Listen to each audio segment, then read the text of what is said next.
The perfect pit farm doesn't exist. 2 minutes and 24 seconds with the Heartseeker Rogue. Let me show you the run while I talk along what I'm actually doing and how I'm playing it, and then break down how exactly the Heartseeker Rogue really works, how much lucky hit chance is needed, attack speed, Caltrop duration, why is it so good and necessary, not even negotiable. Enjoy the run and then the explanation. 3 minutes, hold my beer, dash, Heartseeker round. Jump in, get him stunned. Focus the lady there. Activate your shadow clone to get more out. Dash forward. Jump in. Caltrops for the 1 second stun. Instant freeze. Drink the potion. Dash forward. Try to shoot the energy one to fill up your energy so we're getting more inner side. Caltrops again. Multiplicative damage stack. Get frozen, lucky hit. Instant die. As soon as someone gets frozen, always focus him because you're doing so much more damage multiplicative, it's worth it. Always try to focus the purple ones from the side. Throw your bomb in. Get them destroyed. Shadow step forward. Technically, your source of unstoppable, but you kind of want to use it for speed, right? Dash Caltrops. Always dash Caltrops. It's like you go in, close the distance, and since we get the 1 second stun aspect now, that is very useful because we can dash, then 1 second stun.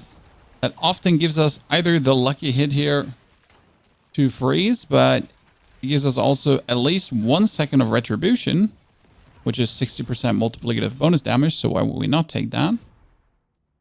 Forward, jump in. Gotta be careful with this enemy type that we're technically not using our shadow step to jump in. The shadow clones. Shadow clone is really nice to take out like a stupid pack of elites when they're like clustered in a dumb way, where you're not getting like really good to them.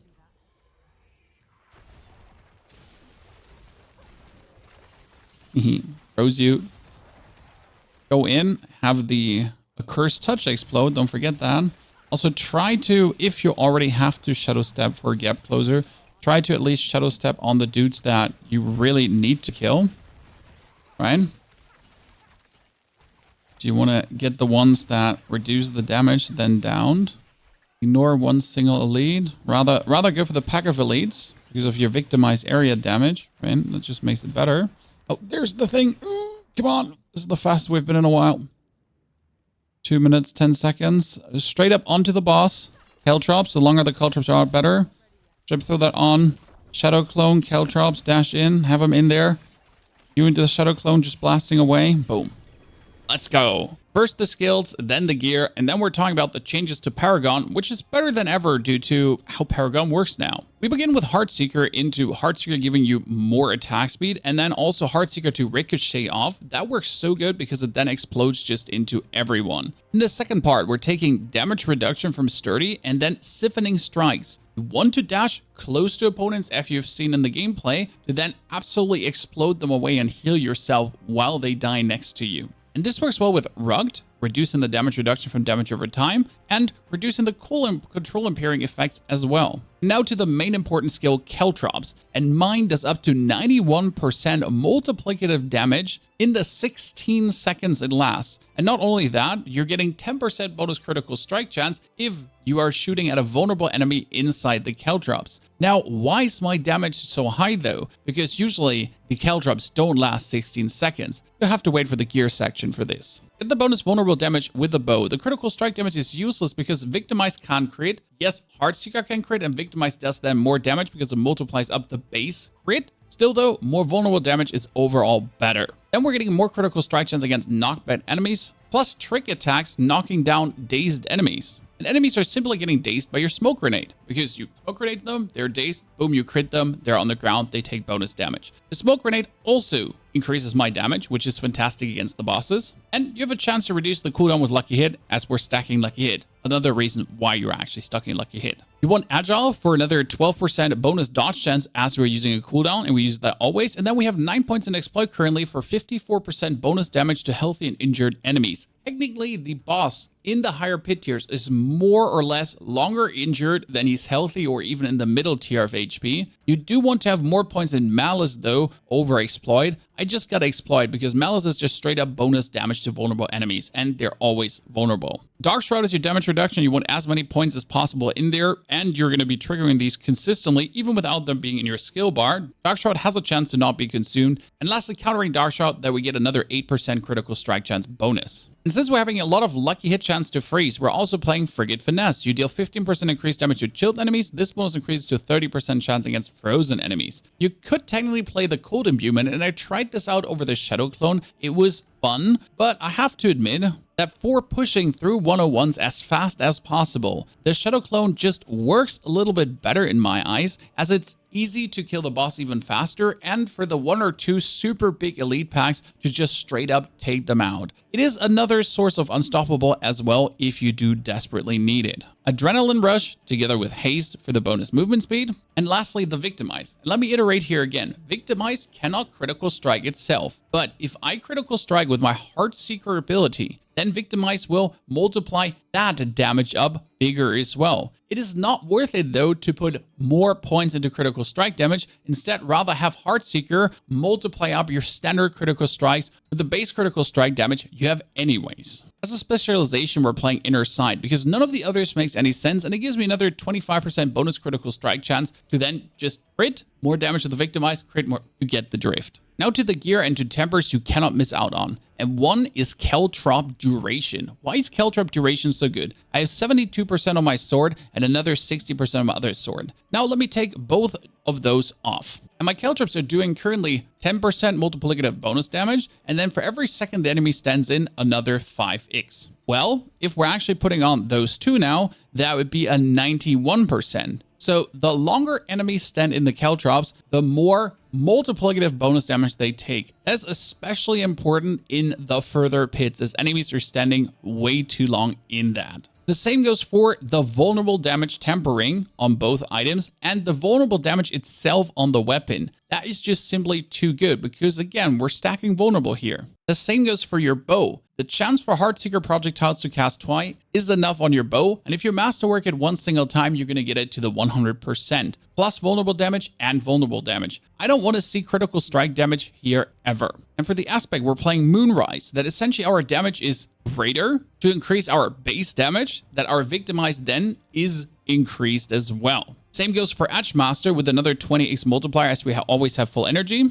And on the second weapon, the Accursed Touch, this is your source of vulnerable. If you have this, you do not need a lucky hit on any of your rings or amulets. This will make everyone always vulnerable, and not only that, as you're dashing, these swords will blast out that sometimes can obliterate a whole elite pack. For the rings, there's a combination of lucky hit chance, attack speed, and critical strike chance needed. You want your critical strike chance up because, again, if you're critting, it's more damage. But you also need your lucky hit chance and your attack speed way more important. If you're not lucky hitting, then you're not victimizing. If you're not attack speeding, you're not having the chance to lucky hit as often as possible. Same goes on the other ring, attack speed, in this case vulnerable damage and lucky hit, but it would be better to have crit chance because we do have a bunch of vulnerable damage. When it comes down to the tempers, you do want vulnerable damage on this as well. You can take Shadow Step cooldown reduction, or in this case, for example, Caltrop cooldown reduction, which is not super important because your duration is quite insane. And if you're actually playing the cold imbuement, as I mentioned, you might as well get bonus cold imbuement casts. Any of the imbuement, to be honest, if you wish to play them. That will help you freeze more, stagger the bosses faster, do more damage, or just freeze those elite packs to get them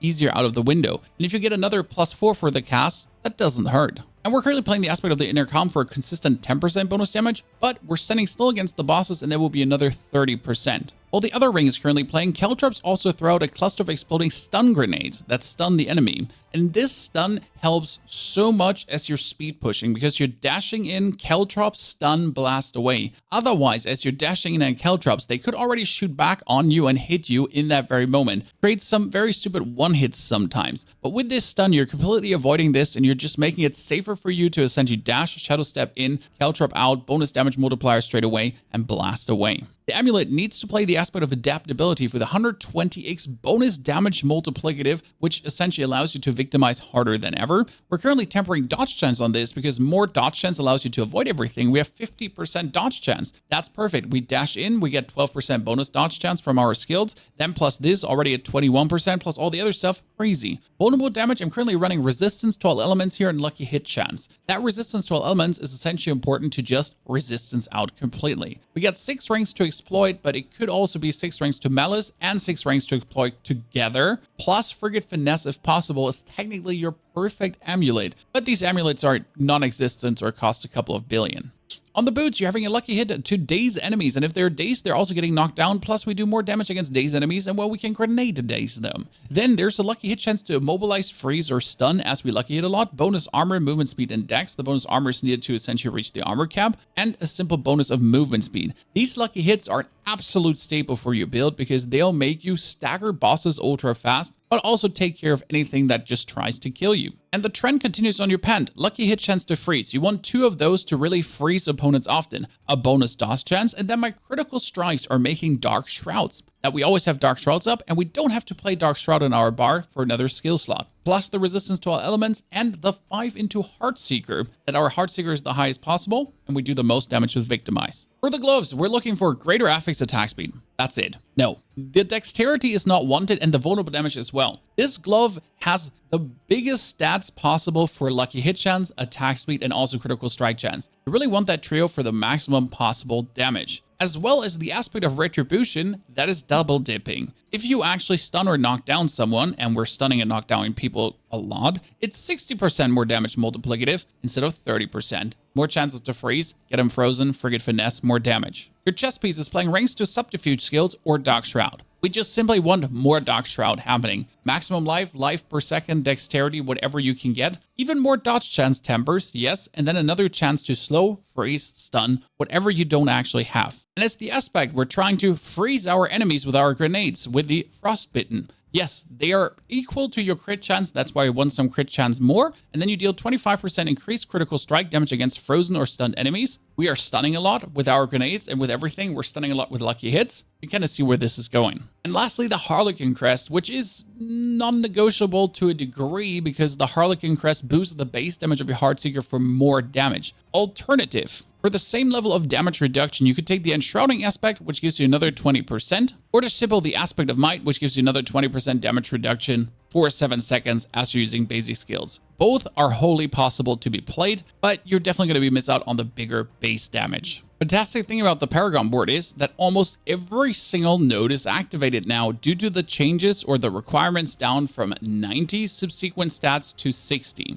We do begin with a marksman glyph for giving us bonus skill damage, and while wielding a ranged weapon you take 10% reduced damage. Extremely helpful to just be more tanky. And with the second glyph we're going for chip, and that gives us a bonus physical damage, and then physical damage increases the damage an enemy takes by another 10%. Great. We're going first into the left. So this is our exploit weakness board. We're going into the left, into the no witnesses, because we want to activate the training glyph. Training glyph is boosted by Pride, grants bonus to all rare nodes. So the simple 9% bonus life is 18% bonus life. Fantastic. Plus another bonus damage. Simple as that. We're getting here the damage reduction from vulnerable enemies plus bonus damage to vulnerable enemies or vulnerable damage to boost our victimize. Here's our resistance, and that resistance gets boosted.